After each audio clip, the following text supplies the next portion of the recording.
É a sua salvação. O que te incomoda nela é o que você precisa aprender para te iluminar. Esse é o segredo dos casamentos que curam. Obrigado. Ela tá adorando. Não, me salvou. Agora minha vida vai ficar uma beleza. Isso serve para você também, ô criatura. Egoísta.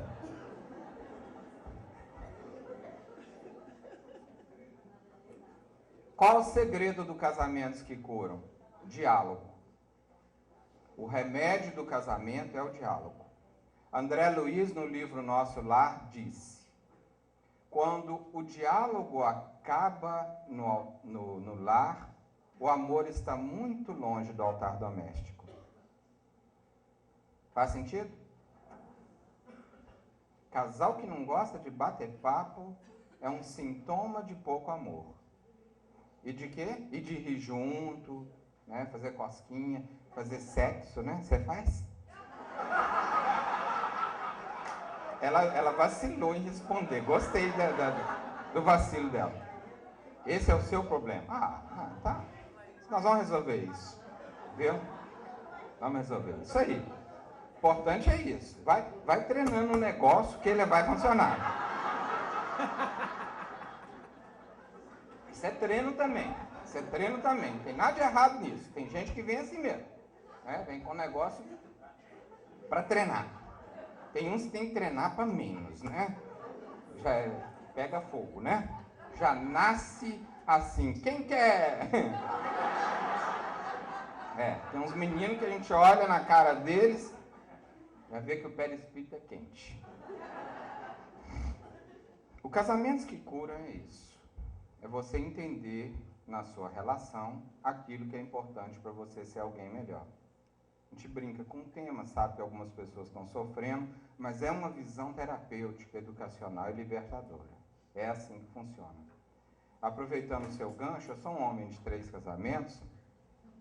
Eu me casei pela primeira vez com 17 anos. Eu tenho isso como uma brincadeira e não como um casamento. E acabou me dando uma filha de 30 anos hoje e me deu um neto de 9 anos. Maravilha. Foi o que ficou de bonito disso. Eu não vi ali uma coisa séria. Mas eu encerrei há 6 anos atrás um casamento de 23 anos.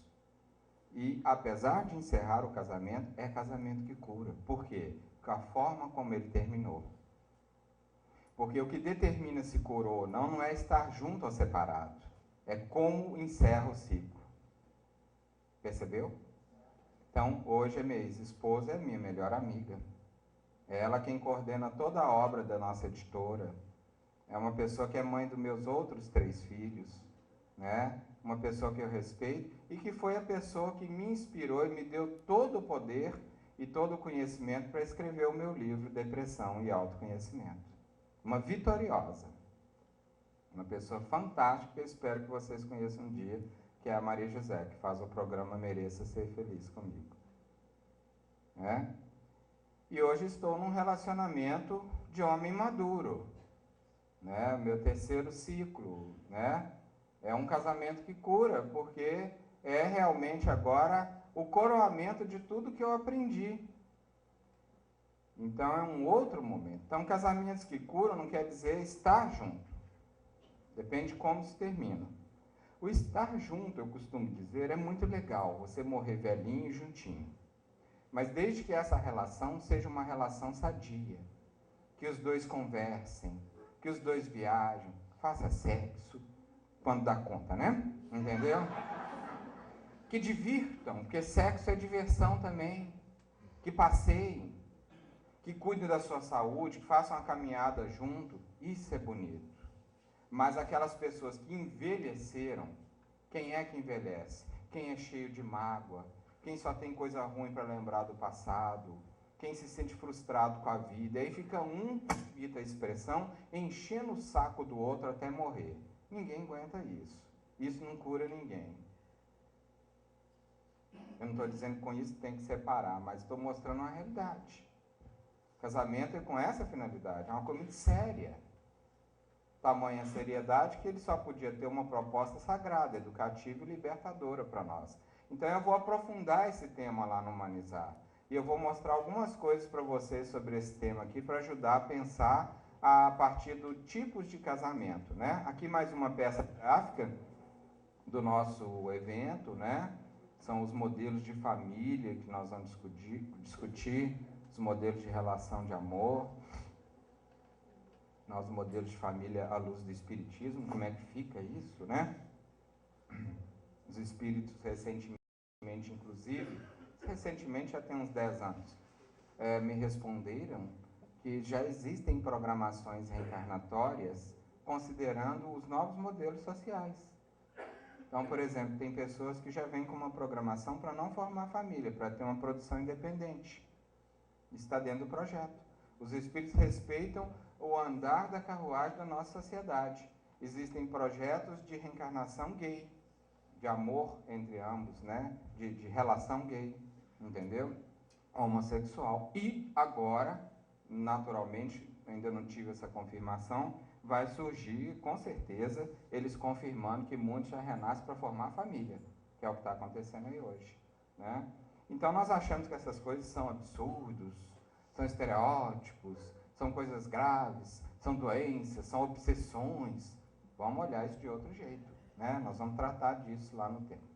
O Martins Peralva, no livro Estudando a Mediunidade, apresenta uma divisão didática dos diferentes tipos de casamento, que foi uma revelação feita por Emmanuel, através de Chico Xavier, para o Martins Peralva. Os casamentos afins são aqueles formados por parceiros simpáticos, afins, onde há uma verdadeira afeição da alma. Geralmente, eles sobrevivem à morte do corpo e mantêm-se em encarnações diversas, pouco comuns na Terra. Os transcendentais são casamentos afins entre almas enobrecidas que juntas vão dedicar-se a obras de grande valor para a humanidade. O caso de um Einstein, né, de um Gandhi. Diz que o Einstein, na noite da lua de mel dele, ele sumiu. E a esposa foi achar ele no barracão fazendo a teoria da relatividade. Então tem que ter muita compreensão para lidar com uma criatura dessa, né? Tem que ser transcendental. Os provacionais são uniões entre almas mutuamente comprometidas, que estão juntas para pacificarem as consciências ante erros graves perpetrados no passado e simultaneamente desenvolver os valores da paciência, da tolerância e da resignação. São os mais comuns. É aqui que se encontra a grande maioria da proposta dos casamentos que curam. Né? Porque quando a gente fala assim, fulano veio junto com cicrano para resgatar com ela, isso é conversa fiada, desculpa eu ser tão direto. Você não resgata nada com ninguém, você resgata com quem? Consigo próprio e com a sua consciência. Com o outro você coopera. Com o outro, se você ficar bom para a sua consciência, você acaba sendo útil na educação dele. Mas é com você a coisa, não é com o outro. Com o outro você arrumou um problema, com certeza. Mas o problema está dentro de você para ser resolvido, não na pessoa. Tanto que, às vezes, a pessoa intimamente melhora, compreende o seu problema e a sua relação, descobre que o outro não quer mudar, que não tem jeito nesse momento, e ela vai embora. E ela segue a caminhada dela, não fica presa àquilo, não. Ele encerra o ciclo se o outro não quiser encerrar. Sacrificiais são aqueles que se caracterizam por uma grande diferença evolutiva entre cônjuges. É aquele casamento lá do livro Renúncia, de Emmanuel. Quem já leu Renúncia? A Alcione, que é uma das personagens do livro, ela volta para buscar o Carlos, que é um amor dela que está mais atrasado na evolução, né? Um espírito de mais alta envergadura que aceita o consórcio com o outro menos adiantado para ajudá-lo em seu progresso espiritual. Daqui a pouco a Audrey vai falar assim, o meu é sacrificial. Hein, Adelina? Faz uma barra, né? E os acidentais são os casamentos que não foram programados no mundo espiritual e obedecem apenas à afeição física, sem raízes na afetividade sincera. Então, veja bem, acidentais não quer dizer que é um acidente, que vai dar errado. Podem dar muito certo. Programado, a gente só tem um. Se o cara casa 3 vezes, 4 vezes, 8 vezes, 2 ou 3 são acidentais. Um é programado. É a primeira informação que eu tenho para passar para vocês sobre esse assunto. Programação é só um. Você pode, às vezes, casar com uma pessoa no seu primeiro casamento e não ser do seu projeto, ser um casamento acidental. E, às vezes, você ainda vai encontrar a pessoa do seu projeto mais adiante. Como pode acontecer o contrário. Você casa com a pessoa do seu projeto reencarnatório e um segundo casamento, terceiros que vierem depois, podem ser os acidentais. Depois eu vou abrir para pergunta, tá? Para vocês poderem falar um pouquinho. Os acidentais. Não existe um planejamento prévio no mundo espiritual. É tudo com base no livre-arbítrio. Existe a possibilidade de você ser atraído por uma pessoa que você tem elos com ela já do pretérito, mas não necessariamente. Pode ser uma pessoa que você está vindo pela primeira vez na sua jornada reencarnatória. Tá? E pode dar certo. Acidental não quer dizer acidente. É ocasional, nesse sentido. Tá? Existe também solteirão acidental. Existe. O cara tem programa de reencarnação, de casamento, mas não casa por causa do seu temperamento, do seu jeito, não facilita. Existe também. O Evangelho segundo o Espiritismo fala, né, das causas atuais das aflições. Eu não arrumo ninguém. Claro, igual aquela minha paciente, não arruma mesmo. Do jeito que ela estava, não arruma mesmo, não. Né? Só existe um casamento planejado, possibilidade de adiamento do planejamento reencarnatório. Às vezes você casa com alguém que não planejou e o outro fica lá sem casamento. Eu vou mostrar isso já. Possibilidade de se tornar um casamento provacional para o futuro, dependendo de como termina isso aqui. Viuvez e novo casamento. É muito comum isso, né? O casamento depois de uma viuvez ser o chamado casamento acidental. Né? Quem está aí, ó. Isso é o que acontece quando os casamentos não curam, dá TERJ, né? Só pus aí para lembrar isso. Como é que são os provacionais? Reajuste do passado, não o problema que você arrumou com alguém, mas o problema que ficou dentro de você, é nesse sentido. Finalidade divina é educar e não resgatar. Tem um caso da Dona Flauzina, gosto demais desse caso, vou contar para vocês.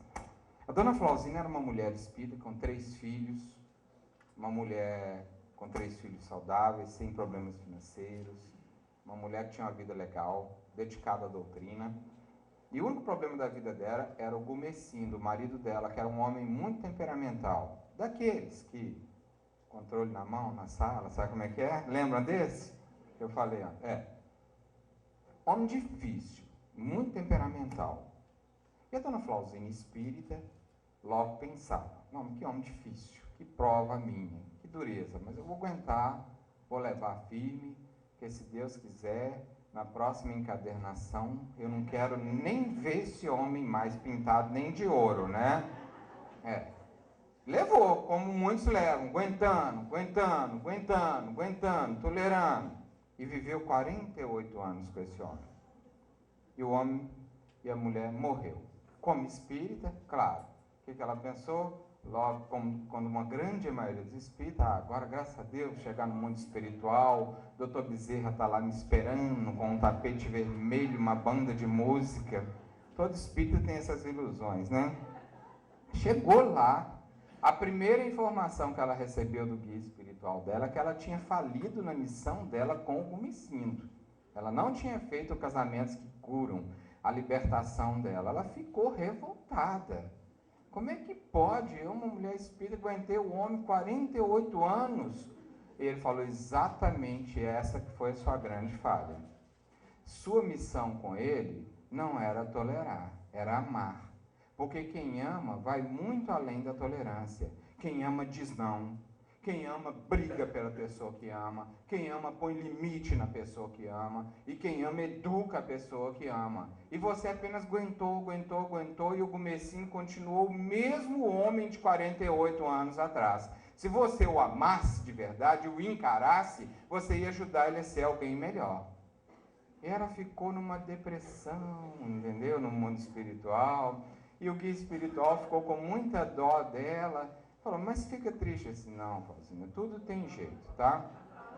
Nós vamos te reencarnar mais 48 anos ao lado dele para você aprender a amá-lo. Fora a parte bem-humorada da história, eu não conheço uma história tão verdadeira e tão realista quanto essa a respeito de casamento. É desse jeito que acontece.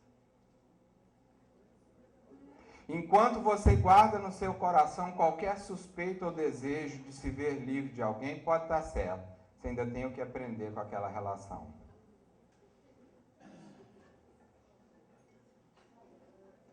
Doeu? Agora, sabe aqueles casais que se amam muito? Nossa, se Deus quiser, eu quero voltar muitas vezes com você. Com certeza Deus vai separar. Porque vai ficar muito no egoísmo isso aí. Entendeu como é que é? É mais ou menos assim que funciona. Tá? Essa história da Flauzinha é fantástica. Nós estamos juntos para isso, para ajudar um ao outro a crescer. A geração das mulheres da minha idade, para mais um pouco, foram treinadas para aguentar. O homem é que manda, né? Está mudando isso, inclusive sobre a ótica espiritual. Vamos rever isso. Nós somos parceiros de caminhada. Homem que ainda acha que mulher não tem poder, mas vai sofrer muito. O futuro é da mulher. O futuro do mundo é da mulher. É verdade. O mundo é de vocês. E os homens que querem caminhar, reconheçam esse poder. É o melhor que a gente faz. Isso não significa ficar para trás, não significa ser menor, não significa nada disso. Significa inteligência e amor de verdade. Reconhecer isso que é divino, né? Tá? Sim, obrigado. Vamos? Planejamento é feito pelos amigos espirituais com ou sem participação do reencarnante. A maioria de nós não faz parte desse planejamento. Não, deixa, eu quero voltar com o Clóvis, pelo amor de Deus. Não, você não vai voltar com o Clóvis, você tem uma outra coisinha para acertar com uma pirada lá no outro lado do mundo. Você vai para lá. Se deixar por nossa conta, vai entrar esses interesses pessoais. A maioria de nós não faz parte porque não tem amadurecimento desse planejamento. Alguns já têm condição. A grande maioria dos casamentos na Terra é provacional, a possibilidade de tornar uma expiação ou uma desvinculação. Pode complicar ou pode desvincular. No caso da Flauzinha, ela não desvinculou, ela adiou. Amor entre entes queridos na retaguarda, consolidação de laços afetivos, missões coletivas. Kardec, né, e Amélie Gabrielle Boudet é um exemplo típico de casamento transcendental. Não tiveram filhos, trabalharam pela doutrina, né? Bacana, né? Não vou falar muito disso não, que está longe de nós. Eu quero falar aqui, ó. Agora vocês vão entender.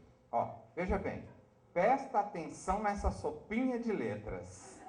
Né, Audrey? Você que viu online essa minha apresentação. A e B. Qual é o símbolo aqui? É de masculino, né? Não, esse é o feminino. Masculino. Ok. Mulher, homem. Os dois têm um plano de casamento e casaram-se já aqui no mundo físico. Ok? Tem um planejamento. Legal? Mas aí que é muito metidinha, conhece C, que é um homem. Não é isso mesmo? E aí, vira... existe isso aqui? No Rio Grande do Sul? Não.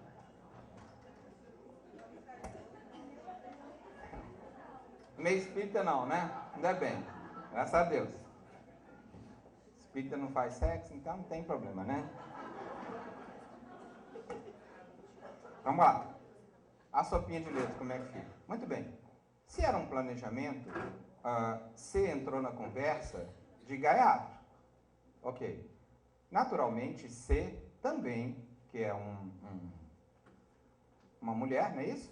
É uma mulher? Não, um homem.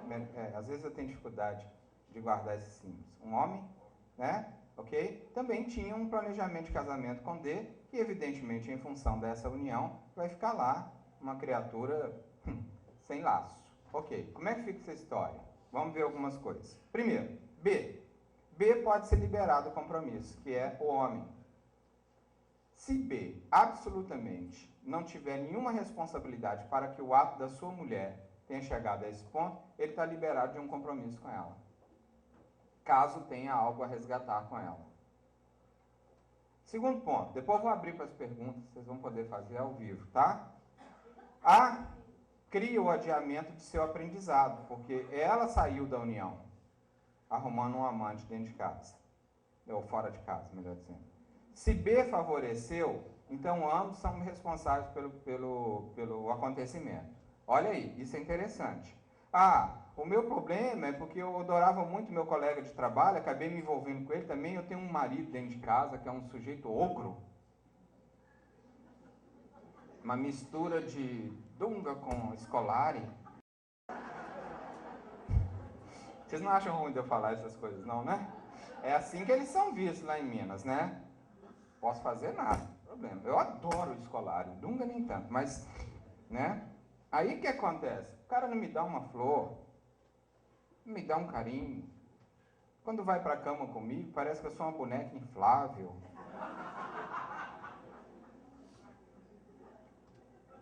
Às vezes ele toma banho dia de semana. A barba dele, Jesus toma conta. Parece um reduto do umbral, entendeu? Como é que vive com uma criatura dessa? Aí aparece um colega de trabalho, cheirosinho, barba bem feita, elegante, estilo André, assim, olha só. Entendeu como é? A sua tá aí hoje? Nó, ferrei. Nossa, coitada, agora ela vai ouvir. Jovem, bonito, tá? Bacana. É jornalista, né, que você falou ontem, aparece na televisão e tal. Não, aquele jornalista de televisão, ele me entrevistou. E depois que ele me entrevistou, eu fiquei querendo fazer entrevista com ele toda hora, entendeu como é que é? E aí, dá nisso. Então, o cara tem responsabilidade com a coisa. Não é assim, ela arrumou uma criatura fora, não. Aí, então, é diferente. Se B favoreceu, ele também vai entrar nesse processo aí. Se C tem consciência de que A é casado, também se torna responsável. Não é essa coisa assim que às vezes a gente vê na sociedade. Ah, eu não tenho nada com isso. Ela que gostou da minha entrevista, entendeu como é que é? Não existe isso. Não existe isso. Entendeu? Ele também, aqui é ele, né, no caso, se torna responsável pela situação.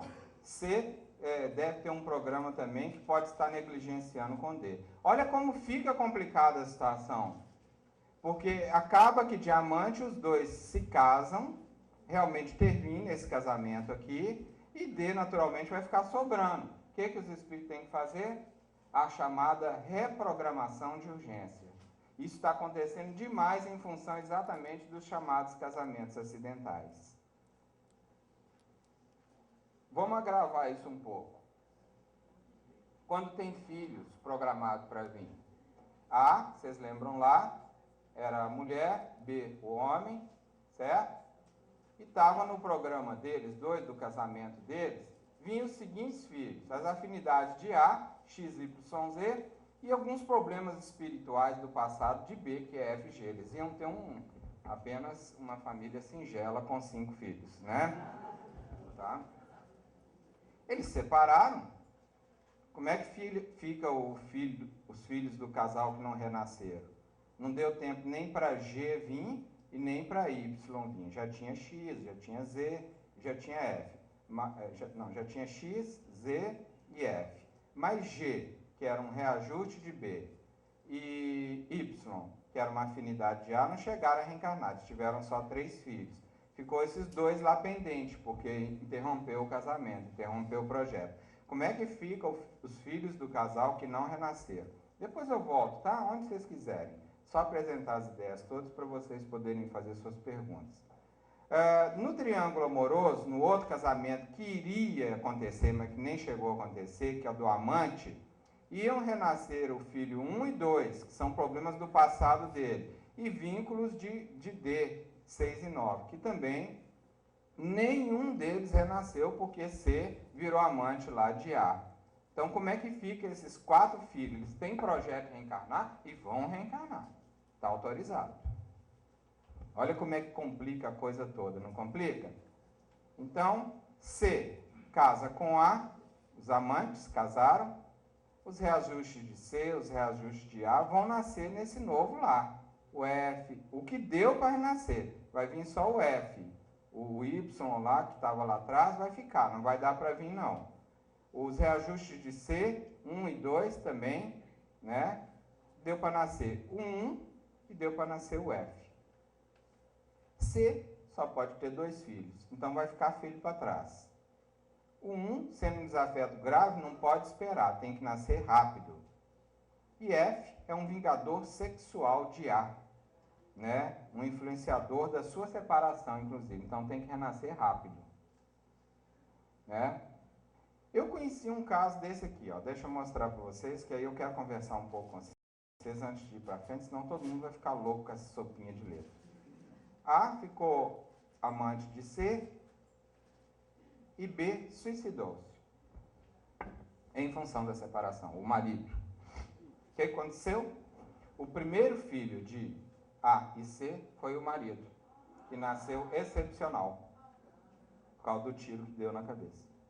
Nasceu especial, né? Criança especial que fala agora. Entendeu? Entendi um caso desse. Podem perguntar.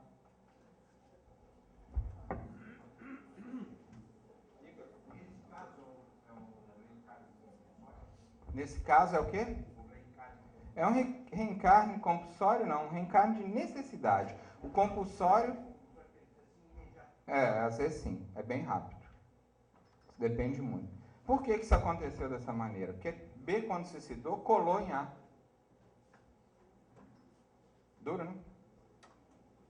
Estão vendo como é que é a vida afetiva do ser humano? Fale.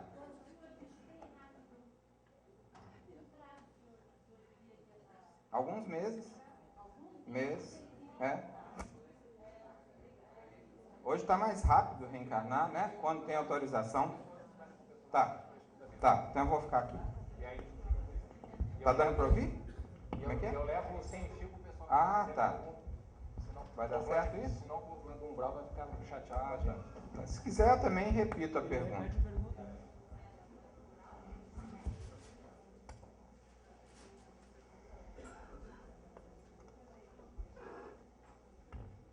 Sim? Vanderlei, e no caso dos abortos provocados, como é que ficam esses espíritos? Em que oportunidade eles voltam ou não? Tem de tudo um pouco, né? Eu acabei de atender um caso de uma pessoa que a mãe fez vários abortos. E uma de suas filhas ficou grávida de um desses abortos.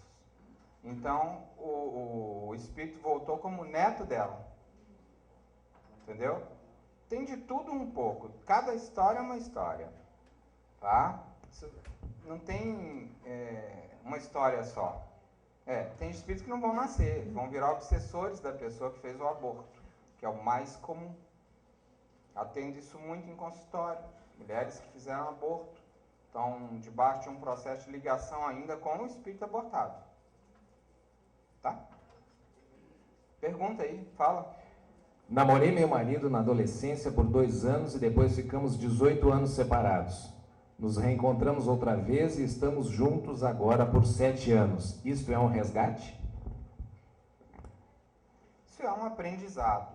Não gosto dessa palavra resgate, exatamente por causa do sentido que tem sido empregado a ela. É uma coisa do tipo, nós temos que estar juntos. Não tem isso. É um aprendizado. Se a vida trouxe vocês para esse tipo de experiência, com certeza vocês têm aí uma união para curar. Um casamento que pode curar. Algo um para aprender com o outro. O que ele tem de luminoso vai servir para a sua sombra. O que você tem de luminoso vai servir para a sombra dele. Compete a vocês descobrirem isso. Você que perguntou deve ter escutado eu falar aqui hoje. Nós não temos compromisso e resgate com o outro. Isso é um conceito muito perigoso de karma. Nós temos um processo de harmonia com a nossa consciência. Se, aliás, a gente não pensar assim e ficar naquela de eu tenho um resgate com meu filho, que não quer sair desse vício, que não quer avançar, e você está fazendo o que pode, deu o exemplo de lar para ele e ele não quer avançar, você não tem um resgate com ele, você tem um resgate com a dor que você vai ter por causa dessa experiência. E um aprendizado para você de amor, para você saber que o fato de você amar alguém não é garantia de que esse alguém vai melhorar. Isso é um dos maiores aprendizados que nós temos que fazer na vida. Ah, mas é meu filho, nasceu no meu lar, não importa. A vida é assim. O amor é fundamental, mas às vezes não vai ser suficiente para ele melhorar. Por quê? Porque o resgate não é com ele, é com você. Ele também tem que dar a cota dele, ele também tem que melhorar.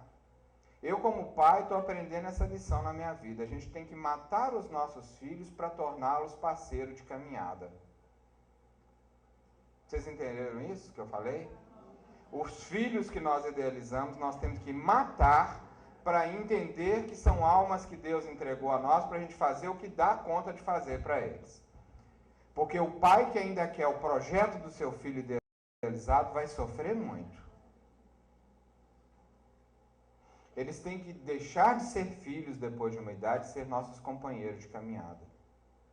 Ser nossos amigos. Mãe que paparica e pai que paparica vai sofrer muito. Por isso que eu digo que às vezes os meninos que têm problema em casa, quem precisa ir para o consultório é os pais. Porque principalmente essa geração de jovens que estão chegando de 20 anos para cá, eles são extremamente egoístas. Viu, Kátia? Doa. Sua amiga também. Estou vendo a idade dela. Né? 20 quantos? E você? De 20 para cá que eu falei. Olha bem. Extremamente egoístas. Tem muitas vantagens em relação a nós. Muitas qualidades. É outra geração, mas são extremamente egoístas. E egoísta precisa de não. Limite. Um dia desse eu estava com minha esposa num shopping, nós fomos fazer um lanche, eu estava muito cansado depois de uma atividade, e eu me assentei enquanto ela foi pagar e pegar o lanche. Havia uma mesa ao lado da nossa com 4 jovens, na casa dos adolescentes, na verdade, 16, 15, 18 anos. Não é que um deles chegou, pegou a cadeira da minha esposa na minha mesa, nem olhou para mim, do jeito que ele pegou a cadeira, ele foi de cabeça baixa em direção à mesa dele. Eu falei, escuta aqui, menino, tem gente sentada aí. Do jeito que ele estava com a cabeça baixa, ele voltou com a cadeira, pôs lá, não pediu uma desculpa nem nada. Dou vontade de matar. Não enxerga além do umbigo. É verdade? Só pensam neles. Então, tudo bem. Isso não os torna pior do que nós. Mas eu estou falando isso para vocês entenderem quem são esses jovens que estão nascendo. E o que é que nós temos que fazer com eles? Limite, não.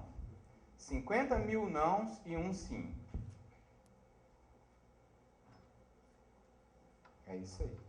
A ausência disso vai trazer dor e problema. Tá? O que mais?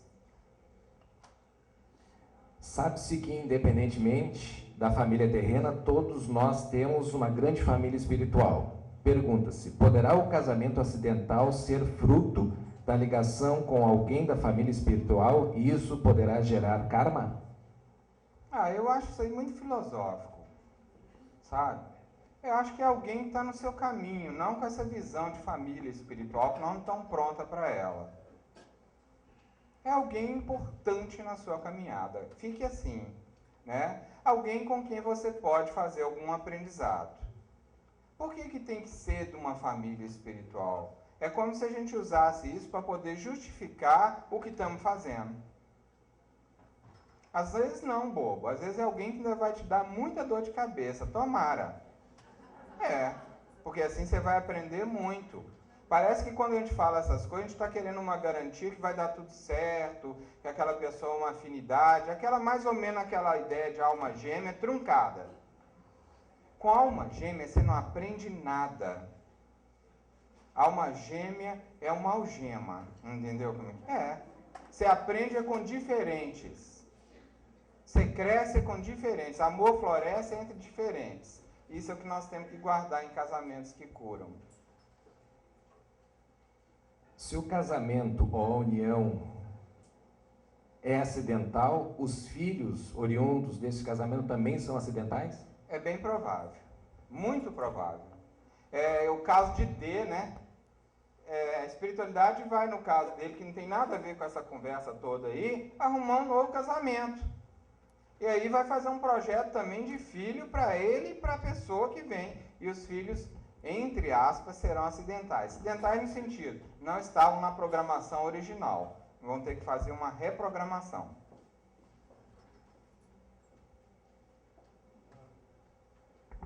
Um amigo se separou e casou novamente. Os filhos do primeiro casamento não aceitaram o segundo casamento. Nasceu um nenê e fez a união destas famílias e desencarnou com 20 dias. Este caso aconteceu ontem. Qual o... Não entendi. Que casamento, qual caso? A última palavra não entendi. Qual caso, talvez, né? Qual caso, talvez. Pode acontecer um determinado... Isso acontece muito, não precisa desencarnar para isso. Às vezes, um menino desse nasce e todos os filhos, a primeira família, a segunda família, passa a achar ele uma gracinha e ele une todo mundo. É um espírito que já traz uma qualidade agregadora de natureza. A espiritualidade interfere, às vezes, em alguns lances de família com esse objetivo.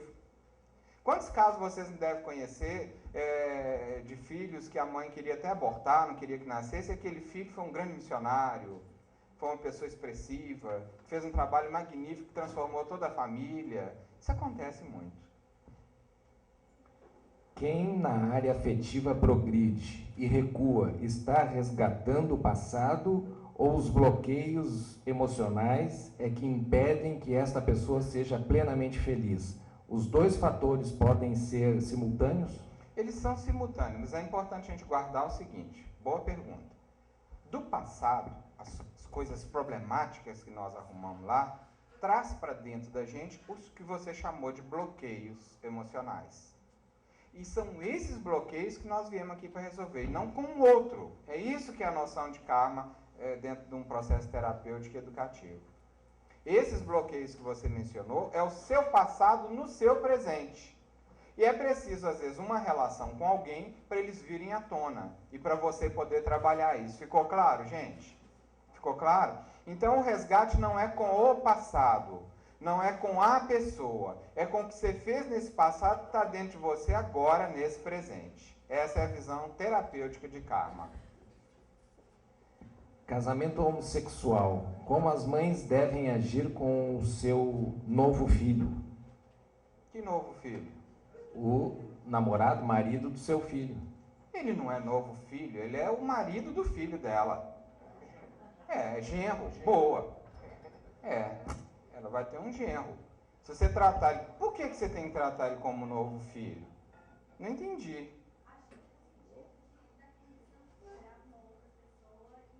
Ah, tá, esperava uma mulher. Então, como não vai vir mulher, tem que vir filho. Não, ele é marido do seu filho.